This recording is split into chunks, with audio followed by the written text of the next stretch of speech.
Hello students, आज हम लोग पढ़ेंगे class 12 physical education chapter number 3 yoga and lifestyle. Class 11 में हम लोग ऑलरेडी इसको पढ़ के आ चुके हैं, the definition of yoga, importance of yoga. फिर भी थोड़ा सा हम लोग इसमें आज रिवीजन के साथ साथ जो सिलेबस में हम लोग है क्लास 12 में वो भी हम लोग देखेंगे। ओके, सो हम लोग स्टार्ट करते हैं कि आज का topic yoga and lifestyle chapter number 3। Okay, तो हम लोग देखते हैं योगा का डेफिनेशन क्या है। What is yoga?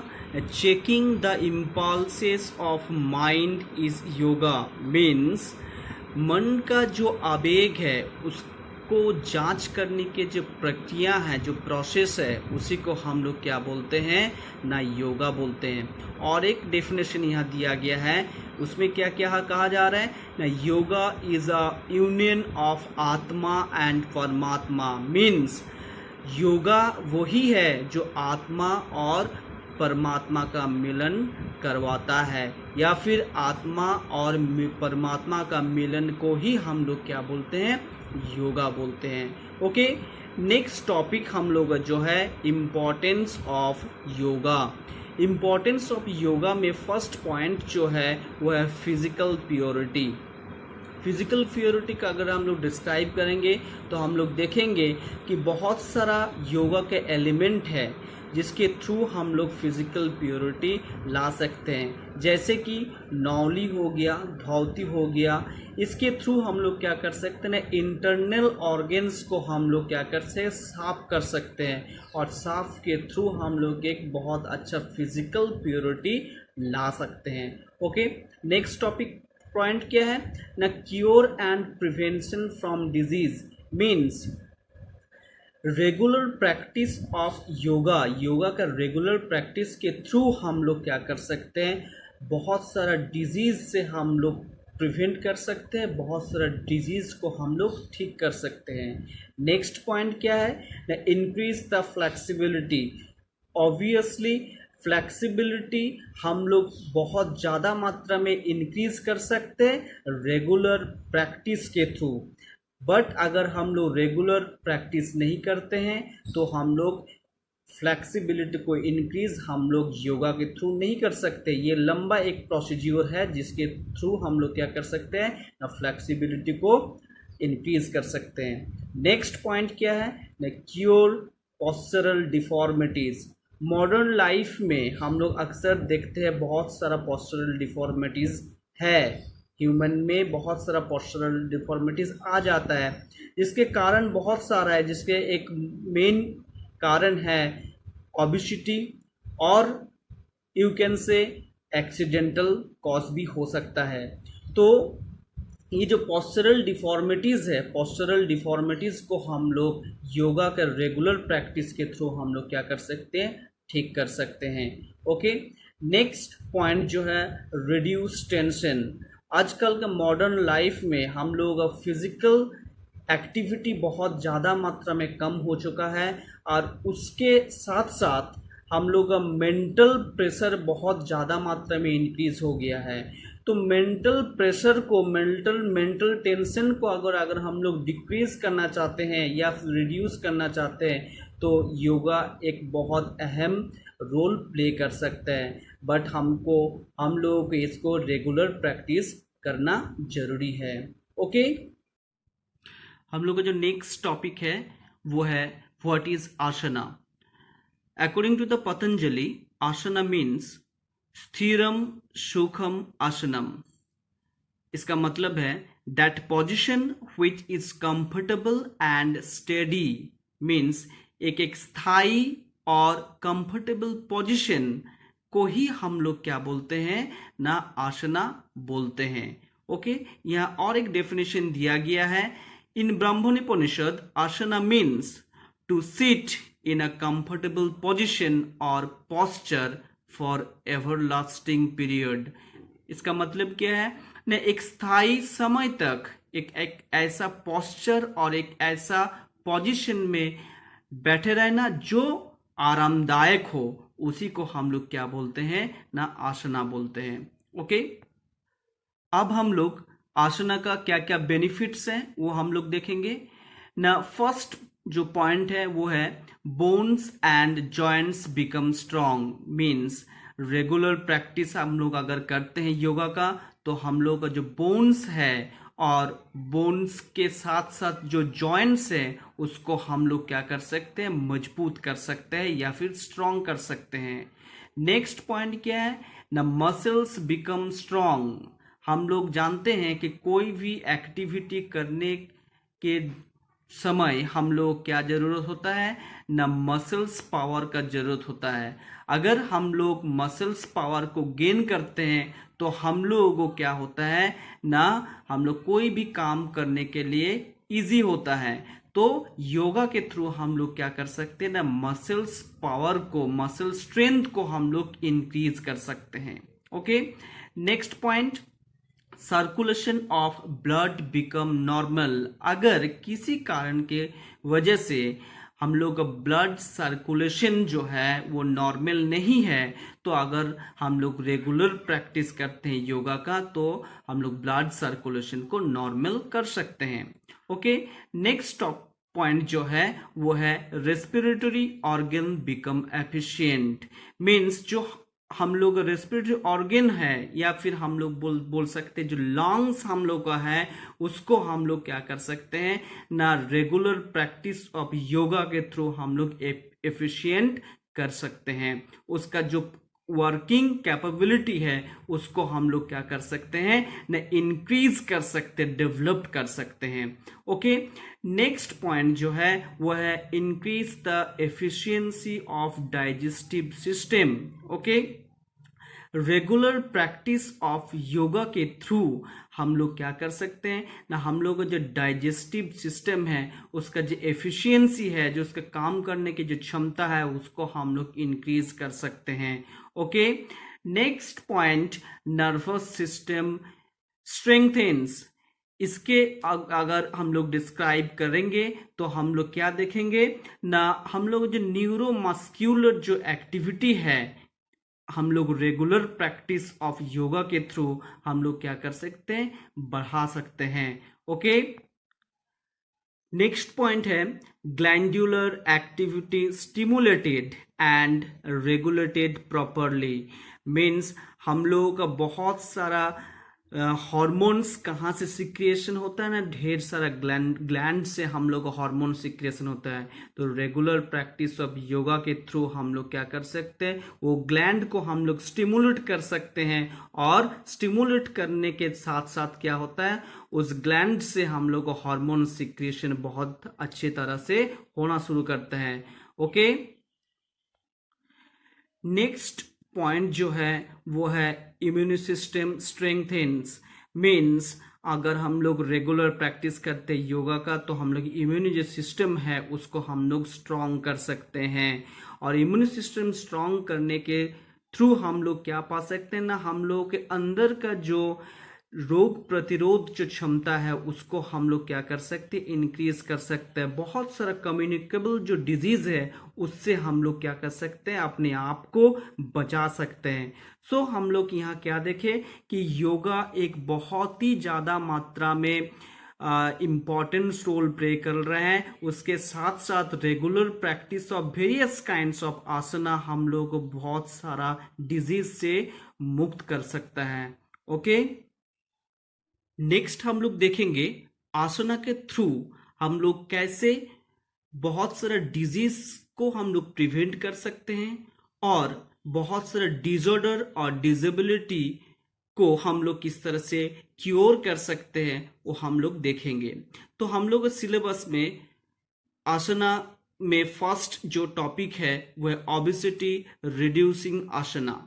ओके, तो ओबेसिटी रिड्यूसिंग आसन में क्या क्या आसन है ना हम लोग देखेंगे। फर्स्ट आसन जो है वो है वज्रासना, नेक्स्ट हस्तासना, त्रिकोणासना और अर्धमत्स्येंद्र आसना। ये चार आसना का थ्रू हम लोग क्या कर सकते हैं ना, ओबेसिटी को हम लोग रिड्यूस कर सकते हैं या फिर ओबेसिटी को हम लोग कम कर सकते हैं। तो हम लोग ये आसन में जाने से पहले इसका प्रोसीड्यूर क्या है या बेनिफिट्स क्या है, इसका कंट्राइंडिकेशन क्या है, इसमें जाने से पहले हम लोग देखेंगे what is obesity, means obesity किसको बोलते हैं। No, obesity is a disorder involving excessive body fat that increases the risk of health problems. Meaning obesity एक डिजीज है, एक डिसऑर्डर है जो excessive amount of body fat को इंक्रीज करता है और साथों साथ क्या होता है ना, हम लोग जो हेल्थ प्रॉब्लम को भी इंक्रीज कर सकता है। तो अगर इन शॉर्ट फॉर्म हम लोग बोलेंगे तो excessive amount of body fat को ही हम लोग क्या बोलेंगे, ओबिसिटी बोलेंगे। ओके, हम लोग ओबिसिटी को रिड्यूस करने के लिए जो पहला जो आसन है वो है वज्रासना। इसका प्रोसीजर क्या है, पहले हम लोग को सीधा खड़ा रहना रहता है, उसके बाद नील डाउन होके बैठने रहता है जमीन में, उसके बाद धीरे धीरे अपना जो नीज से लेके टो तक जो हिस्सा जो है हम लोग लेग जो है उसको पीछे की तरफ स्ट्रेच करना रहता है। उसके बाद अपना बटेक्स को दोनों हिल के ऊपर रखना होता है एंड दोनों हाथ का पोजीशन क्या रहता है ना, दोनों हाथ रहता है एकदम सीधा नीज के ऊपर। और ये आसन को परफॉर्म करने के टाइम हमेशा ख्याल रखना होता है कि बॉडी हमारा हमेशा सीधा रहे और नज़र सामने रहे। ओके, तो ये आसन हम लोग क्या कर सकते हैं, खाना खाने के बाद भी कर सकते हैं। तो इसका एक बेनिफिट्स क्या हो जाता है, नहीं हम लोग डाइजेस्टिव सिस्टम को स्ट्रॉन्ग करता है या फिर हम लोग को डाइजेशन में मदद करता है ये आसन। ओके, और क्या बेनिफिट्स है, नहीं ये कंसंट्रेशन लेवल को बहुत ज़्यादा मात्रा में इंक्रीज कर सकता है या फिर डेवलप कर सकता है। नेक्स्ट क्या है, चेस्ट पेन को हम लोग क्या कर सकते हैं ना, रिड्यूस कर सकते हैं या फिर चेस्ट डिजीज को ये रिड्यूस कर सकता है, बैक पेन को रिड्यूस कर सकता है और मेमोरी पावर जो है इसको एनहेंस करता है। नेक्स्ट क्या है, मेंटल स्ट्रेस को ये क्योर करता है। नेक्स्ट क्या है ना, it helps in reducing hip fat, hip का जो फैट परसेंटेज है उसको ये कम करता है। ओके, ये बहुत सारा बेनिफिट्स है। इसके बेनिफिट्स के साथ साथ कुछ कुछ कंट्राइंडिकेशन है। कंट्राइंडिकेशन क्या क्या है, अगर किसी का जॉइंट्स का प्रॉब्लम है, खास करके नी प्रॉब्लम, नी जॉइंट्स का प्रॉब्लम, तो वो ये आसन ना करे। सेकंड क्या है ना, अगर वर्टिब्रल कॉलम का स्पाइनल प्रॉब्लम है तो ये ना करे और प्रेग्नेंट वुमेन एकदम ना करे। ओबेसिटी रिड्यूसिंग आसना में जो हम लोग नेक्स्ट जो आसन है वो है हस्तासना। हस्तासना को परफॉर्म करने के लिए जो प्रोसीजर है वो है हम लोगों को सीधा एकदम इरेक्ट खड़े रहना पड़ेगा। उसके बाद हम लोग क्या करना, दोनों हिल जो है एक दूसरे से टच करके रखना होगा और दोनों टो के बीच 10 से 12 इंच गैप रहेगा। उसके बाद धीरे धीरे दोनों हाथ को हम लोग साइड व स्ट्रेच करते हुए ऊपर की तरफ लेके जाएंगे एंड दोनों पाम को एक दूसरे के साथ ज्वाइंट करवाएंगे। ड्यूरिंग दिस पोज आप लोगों को ये ध्यान रखना होगा कि हमेशा अपना बॉडी जो है स्ट्रेट रहेगा और आपका नज़र हमेशा सामने रहेगा। और सबसे इम्पॉर्टेंट जो बात है, जो ब्रीदिंग कंडीशन जो है, ब्रीदिंग हमेशा नॉर्मल रहेगा।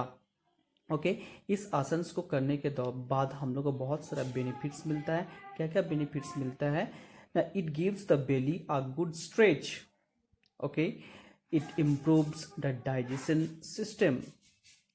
Okay, it gives the shoulders a good stretch. It enhances body posture. It increases the capacity of the lungs. It improves blood circulation in the body. It is the sciatica. It helps in tightening the abdomen. इतना सारा benefits जो है हम लोगों को मिलता है regular practice of हस्तासना से। हस्तासना रेगुलर प्रैक्टिस के बाद इतना सारा बेनिफिट्स तो मिलता है, बट कुछ कंट्राइंडिकेशन भी है। क्या कंट्राइंडिकेशन है ना, अगर if we have any problem in our shoulder और we have a neck injury, then we not able to perform this asana और we avoid to perform this asana. Okay, ये आसनों को परफॉर्म करने के बाद धीरे धीरे हम लोगों को जो शुरुआत का पोजीशन है उस शुरुआत के पोजीशन में वापस आ जाना पड़ेगा। ओबेसिटी रिड्यूसिंग का जो नेक्स्ट आसन है वो है अर्ध मत्स्येंद्रासना। इसको परफॉर्म करने के लिए पहले दोनों लेग को सामने की तरफ स्ट्रेच करके हम लोग को बैठना होता है। उसके बाद धीरे धीरे लेफ्ट लेग को बेंड करते हुए लेफ्ट लेग का हिल को राइट लेग का बटक के नीचे हम लोग को प्लेस करना होता है। उसके बाद राइट लेग को फोल्ड करते हुए नीज को ऊपर की तरफ रखते हुए राइट लेग का हील को लेफ्ट लेग के नीज के साथ टच करके रखना होता है। इसके बाद लेफ्ट हैंड को राइट लेग के नीज के ऊपर से क्रॉस करते हुए राइट लेग के टो को पकड़ना होता है एंड राइट हैंड जो है वो एकदम पीछे की तरफ जमीन में प्लेस हो जाएगा। उसके बाद जो है हम लोग का ट्रंक पोजीशन जो है टुवर्ड्स द राइट साइड हम लोगों को मूव करके रखना होता है। इस दौरान हम लोगों को बहुत ज़्यादा मात्रा में बेली रीजन में और बैक रीजन में स्ट्रेच पैदा होता है। इस आसन को परफॉर्म करने के बाद क्या क्या हम लोग बेनिफिट्स मिलता है वो हम लोग देखेंगे। It keeps gallbladder and the prostate gland healthy. It enhances the stretchability of back muscles. It alleviates digestive system. It also helpful in treating bronchitis, constipation, menstrual disorder, urinary tract disorder and cervical spondylitis. Contraindication क्या क्या है? The pregnant women should not perform this asana, and those who have problem of sciatica and slip disc, please don't perform this asana. Obesity reducing का जो next जो आसन है वो है त्रिकोणासना। इसको कैसे परफॉर्म करेंगे ना, शोल्डर डिस्टेंस से थोड़ा सा ज़्यादा गैप लेके हम लोग को खड़ा रहना होगा। उसके बाद ट्रंक को टुवर्ड्स द लेफ्ट साइड हम लोगों को बेंड करते हुए हम लोगों को जो लेफ्ट हैंड है लेफ्ट थाई के ऊपर से खींचते हुए नीचे ज़मीन में टच करवाना पड़ेगा।